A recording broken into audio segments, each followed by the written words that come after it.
Part 2 of exercise 20-27, we're doing the production cost report for the second department.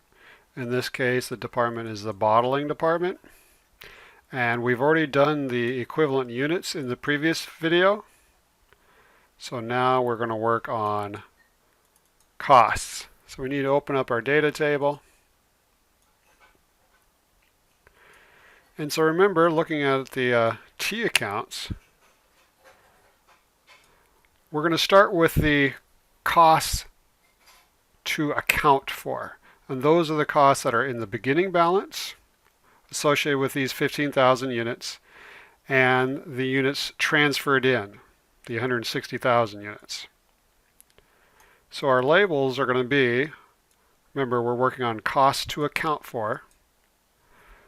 It's the beginning work in process and the costs added during the period. And in this case, since it's the second department, the costs added were just the ones that came out of the filtering department and into this bottling department. So those are the 160,000 units. But now we're working on costs, so we need to go up here to our cost section and get the beginning work in process costs for the transferred in units. So those units cost have $1,400 of costs attached to them.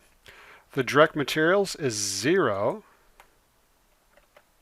Why? Because these were at the beginning of the process, they were not finished. And remember, in this process, the bottling process, the direct materials, which are the packaging materials, are not added until the end of the process. So because these were not finished, they therefore have no direct material costs associated with them. That's why this is a 0.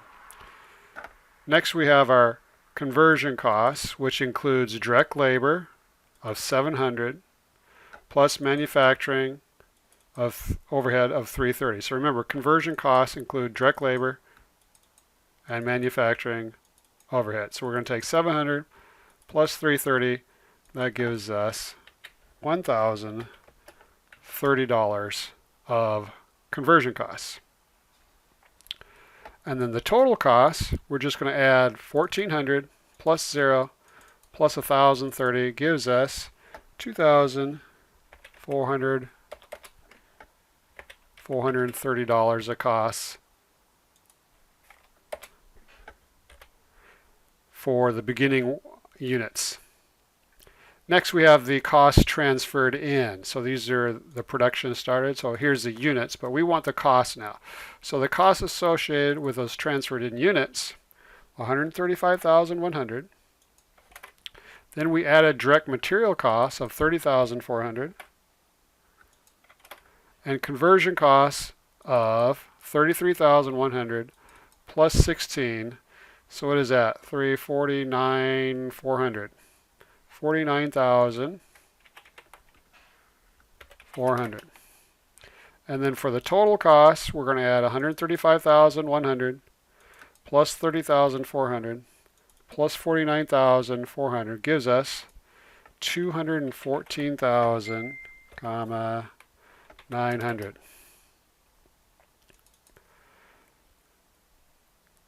And then the total cost the total cost to account for. So for the transferred in cost, for this number, we're going to take 1,440 plus 135,100 gives us 136,500. A lot of calculations here. You could even set up a spreadsheet before you took the test. That might help you do it faster. Direct materials, we got 0 here, and we've got 30,400. Add those two, we get 30,400. And then for a conversion cost, we got 1,030 plus 49,400 gives us 50,430. And the total costs are 136,500 plus 30,400 plus 50,430 gives us 217,330. You could also get this total by adding this plus this.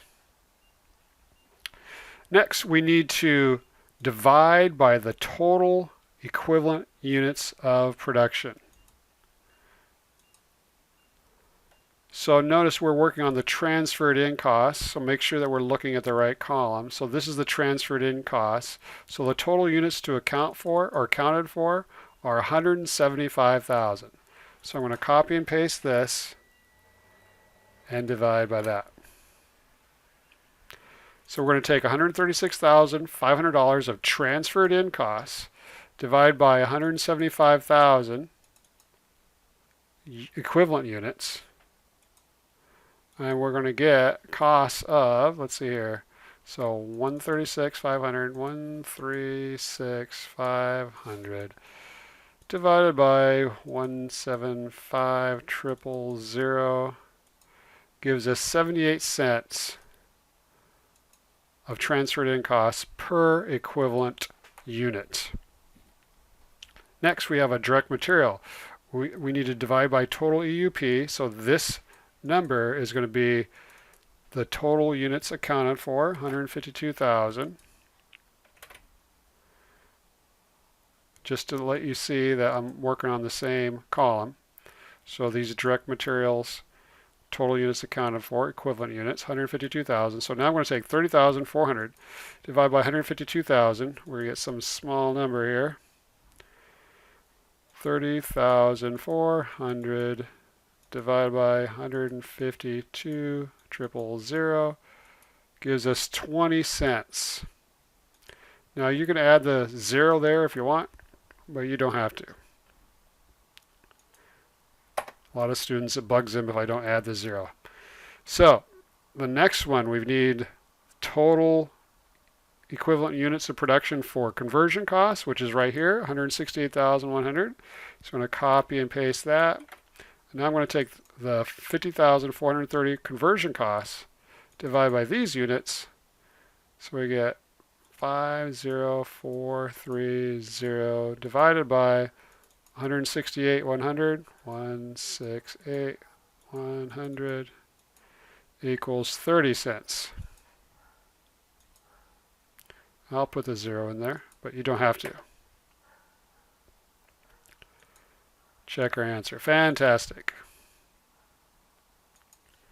Now we have to figure out the costs accounted for. So remember, costs accounted for are the units transferred out and the ones still in the ending balance. So the labels are the units completed and transferred out, and then the ending work in process. Now we need to calculate the costs accounted for the completed and transferred out units. So the way we do that is we're going to go up here, units accounted for. So here's the units accounted for, and we're working on costs accounted for. So we're going to take 152,000 units completed and transferred out, so 152,000 times the 0.78.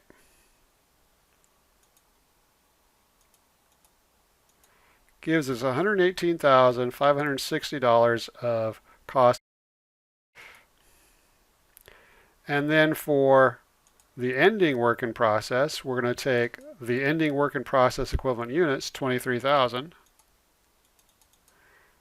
times the 0.78, gives us 17,940. I'll add in the commas so it's a little easier for you to read. There's so many numbers your eyes might start going bonkers after a while, so the commas make it easier as long as you put in a comma and not a decimal. Alright, now completed and transferred out for direct materials. We take 152,000 units, 152,000 equivalent units, times the 20 cents, 0.20, gives us $30,400 or direct material costs for the units that were completed and transferred out.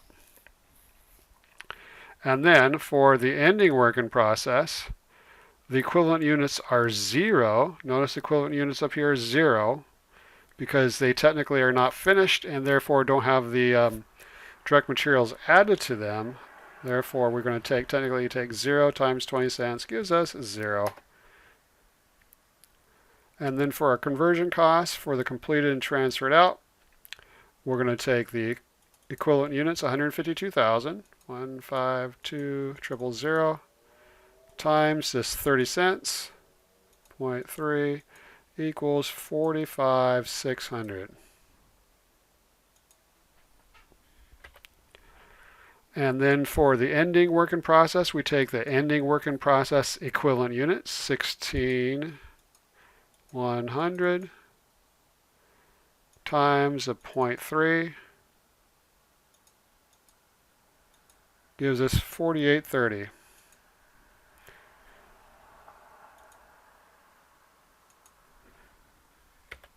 All right. So now we need our total costs for completed and transferred out. So we're going to take 118,000. Oops, see, this is the danger of putting in the comma. Put in a decimal instead. So we're going to take 118,560 plus 30,400 plus 45,600 gives us 194,560. Then for this total, we're going to take 17,940 plus 0 plus 4830 gives us 22,770. And now we need the total cost accounted for transferred in. We take 118,560 plus 17,940 gives us 136,500. And then for direct materials, it's 30,400 plus 0 gives us 30,400. For conversion costs, we take 45,600 plus 4830 gives us 50,430. And then finally, we take 194,560 plus 22,770 gives us 217,330. And you should double check your numbers, make sure this plus this also equals 217,330. Check our answer. Nice work. So what this means is for these costs that were transferred out, the total costs for those are 194,560 for these 152,000 units transferred out. And for these units that are still in process, these 23,000, the costs associated with those are 22,770. So that's the main purpose of doing the production cost report, is to figure out how much costs we should associate with the costs transferred out and how much costs are associated with the incomplete units still in the process. So in the last video, we'll finish this problem by doing the journal entry, and then we'll post all the transactions of the work in process inventory T account. But that's it for now.